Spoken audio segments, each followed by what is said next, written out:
Selamat sore, perkenalkan nama saya Filomena Mega, program studi akuntansi semester 5 dari kelas D.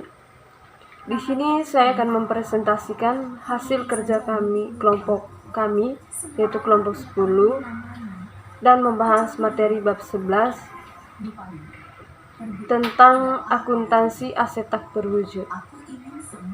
Oke, akuntansi aset tak berwujud ini merupakan sebagai aset perusahaan, namun secara fisik aset tak berwujud tersebut tidak tampak.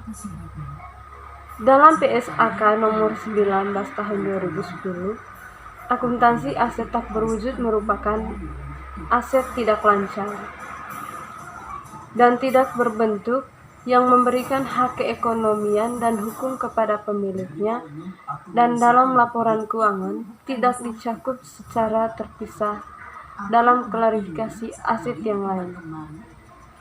Contoh akuntansi aset tak berwujud yaitu hak paten, hak cipta, merek dagang, waralaba, dan yang terakhir adalah goodwill. Pengertian aset tak berwujud yang termasuk dalam aset tak berwujud yaitu yang pertama, hak paten. Hak paten merupakan suatu hak yang diberikan kepada pihak yang menemukan hal untuk menjual, membuat, atau mengawasi penemuannya selama jangka waktu tertentu. Yang kedua, hak cipta.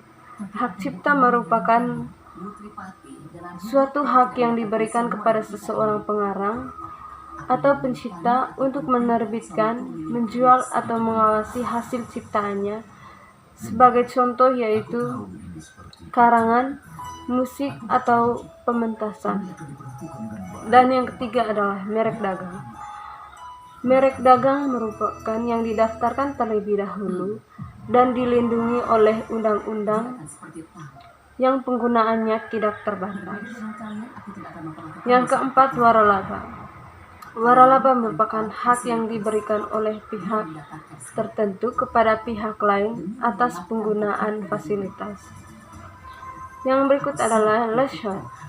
Ini merupakan hak dari penyewa untuk menggunakan aset tetap dalam perjanjian sewa-menyewa. Dan yang terakhir adalah goodwill. Menurut PSAK nomor 19 revisi 20 menyatakan bahwa goodwill dihasilkan secara internal, tidak diakui sebagai aset karena goodwill tersebut bukan merupakan suatu sumber teridentifikasi.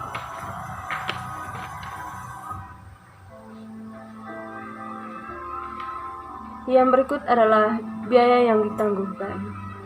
Biaya yang ditangguhkan dikategorikan sebagai aset tak berwujud.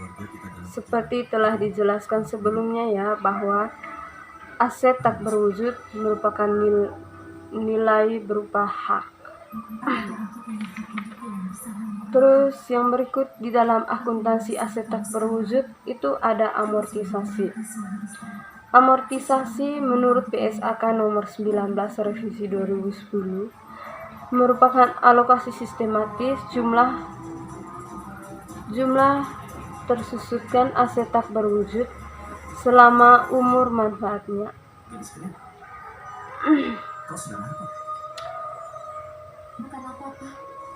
Beberapa hal yang perlu dipertimbangkan dalam menaksir masa manfaat dari aset tak berwujud menurut PSAK nomor 19 revisi 2010 adalah sebagai berikut.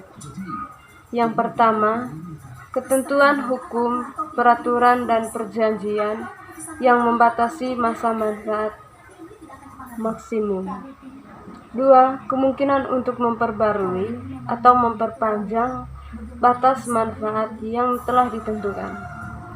Yang ketiga, pengaruh keuangan, permintaan, persaingan, dan faktor perubahan ekonomi dan teknologi yang memengaruhi masa manfaat. Yang keempat, perkiraan tindakan yang akan dilakukan oleh pesaing, pelaksana, hukum atau peraturan, dan lainnya. Adanya masa manfaat yang tidak terbatas dan masa manfaat yang diharapkan tidak dapat ditaksir secara wajar.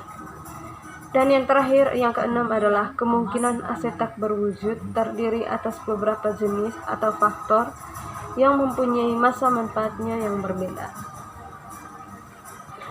Kemudian yang berikut adalah setelah amortisasi, yaitu amortisasi dalam akuntansi pajak.